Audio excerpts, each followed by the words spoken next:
আজকের মতো বাজে অভিজ্ঞতা আমার লাইফে আর কখনো কোনোদিন হয়নি এর আগে, যেটা আমি আপনাদের সাথে এখন শেয়ার করতে যাচ্ছি। ফুড ব্লগাররা টাকার বিনিময়ে বাজে বাজে ফুড এবং রেস্টুরেন্টগুলোকে যে হারে প্রমোট করে, আমরা তো সেগুলো দেখে চলে যাই আর গিয়ে আমরা বাস খাই। আর আমাদের হালাল পয়সাগুলো আমরা উসুল করতে পারি না। আমি সত্যকে সত্য, মিথ্যাকে মিথ্যা বলতে পছন্দ করি। আমি মোটামুটি প্রমোশনাল কাজ করি, তবে আজকে আমি টাকা দিয়েই খেতে গেছি এবং আমি সত্যি যেটা বলবো, এত বাজে অভিজ্ঞতা। আমি একটা রেস্টুরেন্টে গিয়েছিলাম ধানমন্ডিতে, ফুল ফ্যামিলি সহ। ওখানে যাওয়ার পরে ফুডগুলা 10-এর মধ্যে 3ও দেওয়া চলে না, এরকম একটা ব্যাপার। নানের সাথে যে তন্দুরি খাবো, ভাই রে ভাই, কোনো তন্দুরিই নাই। কি যে চিকেনের খালি হাড্ডি হাড্ডি আর হাড্ডি প্রত্যেকটা খাবারে। আর খুবই লিমিটেড খাবার ছিল, খুব একটা যে অনেক রকম আইটেমগুলো থাকবে, সুন্দর সুন্দর আইটেম, যেমন গরুর বট, তারপর নেহারি, এই টাইপের কোনো আইটেমই ছিল না। তারপরে হচ্ছে আপনার কি একটা খিচুড়ি না বাসন্তী পোলাওয়ের মতো দিয়ে রাখছে। আর হচ্ছে মোটামুটি 3-4টা আইটেম ছিল যেগুলো মুখে তোলার মতো। আর বাদ বাকি যে আইটেমগুলো মোস্ট ফালতু ফালতু ফালতু। হাঁসের মাংসে এত বিশ্রী গন্ধ, কি বলবো। আর হাঁসের মাংসের মধ্যে পুরোটা হাড্ডিতেই ভরা। আমি বুঝলাম না, প্রত্যেকটা জিনিসের মধ্যে হাড্ডি ছাড়া মাংস নাই।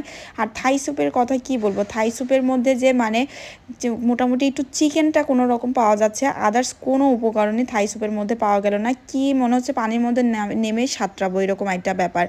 আর হচ্ছে এদিকে যে স্টার্টারে থাই স্যুপ প্লাস হচ্ছে যে রোলগুলো নিয়েছিলাম, তার মধ্যে কিসের কি দিয়েছে, শুধু পেঁয়াজ ভর্তি করা, কোনো চিকেন বা আদার্স কোনো কিছু ভালো কিছু থাকবে উপকরণ কিছুই নাই। আর তারপরে আমি হচ্ছে এই যে এই ডেজার্টের কথা কি বলবো, খুব একটা তেমন ভ্যারাইটিস নাই, মোটামুটি কয়েকটা, তাও খুব একটা টেস্টফুল না। আর এইদিকে হচ্ছে আমি যে রাইসগুলো নিলাম, একটু ফ্রাইড রাইসটা মোটামুটি খাওয়া যায়। আমার মুখের এক্সপ্রেশন দেখলে বুঝতে পারবেন যে আমি কি বলছি।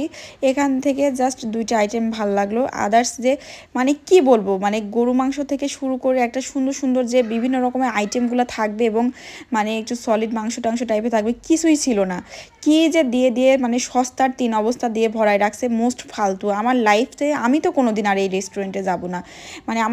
আমাদের ফুল টাকাটাই লস। আর কি যে বলবো, স্টাফ বিহেভিয়ার মোটামুটি দেওয়া চলে, আপনার হচ্ছে 10-এর মধ্যে 5, নাথিং এলস, আর কিছুই না।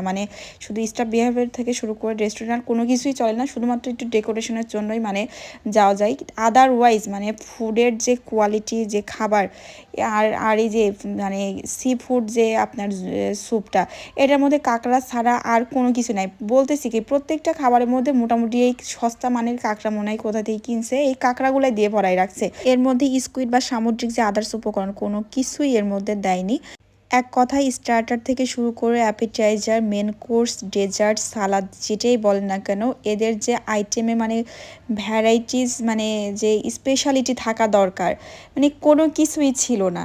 এত বিশ্রী বিশ্রী, এর থেকে বিশ্রী হয় কি না আমার জানা নাই, অ্যাটলিস্ট বুফেতে। কারণ আমরা যথেষ্ট বুফেতে যাই, আদার্স প্লেসে যাই, সেগুলো খাই, দেখি সেগুলার কোয়ালিটি এবং সেগুলো ফুডের পরিমাণ বা ফুডগুলা অনেকগুলা ফুড থাকলেও সেই ফুডগুলার নাম্বারে চলে, বাট কোয়ালিটি নাই। কোয়ান্টিটিতে দেখালে তো হবে না, কোয়ালিটি থাকতে হবে। তো আমি বলবো যে আপনারা যাওয়ার আগে 3বার ভাববেন এই রেস্টুরেন্টে।